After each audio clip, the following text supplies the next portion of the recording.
Chiesiellis e Verona si affrontano nella seconda giornata di ritorno del massimo campionato, entrambe con assenze di rilievo. Friulane che devono rinunciare a Gama, Magrini e Mason, venete prive di Toselli, Girelli e Carissimi. Mister Longega manda in campo dal primo minuto le giovani Gelmetti e Mascanzoni. Le udinesi passano alla prima opportunità su un calcio piazzato dalla sinistra, pallone scodellato in mezzo per la perfetta incornata di Zanetti che porta inaspettatamente in vantaggio il Chiesiellis.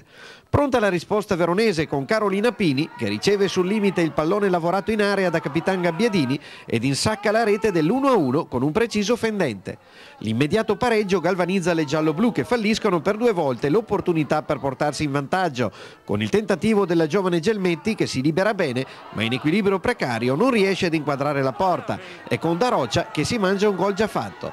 Le scaligere passano in vantaggio al 18° con un'azione tutta di prima, magistralmente portata a termine da Capitan Gabbiadini, che servita in velocità con un colpo di tacco da Dayen Daroccia, batte la numero 1 friulana con una conclusione potente e precisa. 13° gol in campionato per la numero 8 veronese.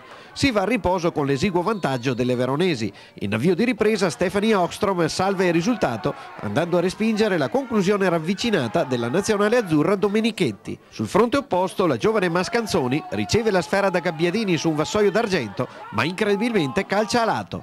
Domenichetti spara alle stelle da buona posizione e sulla ripartenza le gialloblu confezionano la terza rete. Gabbiadini va sul fondo e mette in mezzo, Cantoro appoggia per Gelmetti che batte Biancuzzi.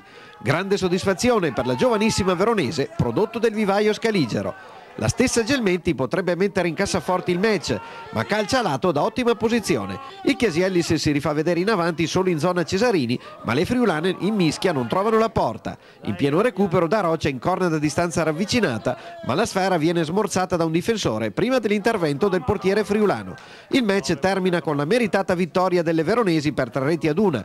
Non cambia nulla in vetta con le prime 4 della classe, tutte vincenti. Sabato Gabbiadini e compagni torneranno tra le mura amiche di Via Sogare per il big match con la bestia nera Tavagnacco.